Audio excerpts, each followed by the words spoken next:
My name is Zion Rojas. I was born in Ellensburg, Washington, and moved over on this side when I was about 14. I go to Eastside Academy on the Bellevue Presbyterian Church campus.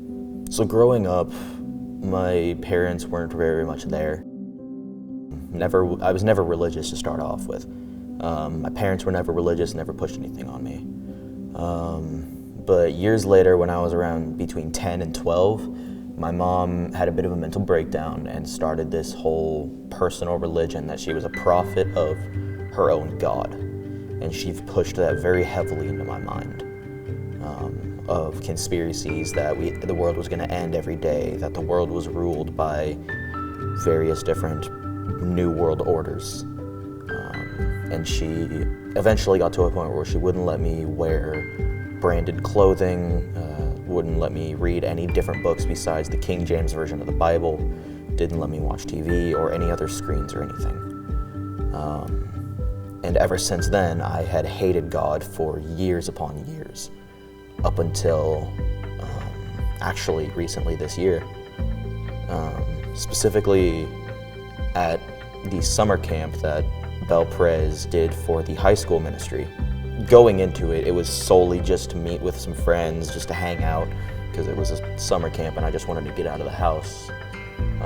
And at that point, I was already having trouble with belief. I was still very, very angry.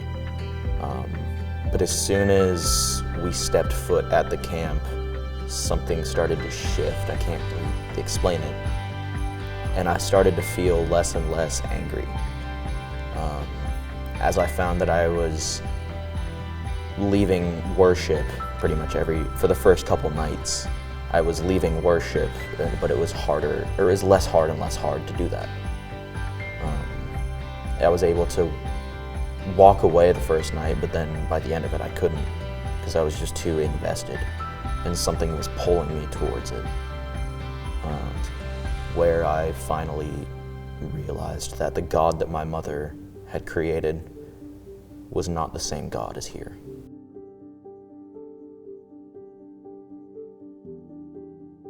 Although I am changed a lot now, there are still questions that I have that I need answered. And so what I've noticed, the way that God works is, obviously He will answer all of your questions whenever you have them. But we're always going to have questions. We're always going to be naturally curious creatures.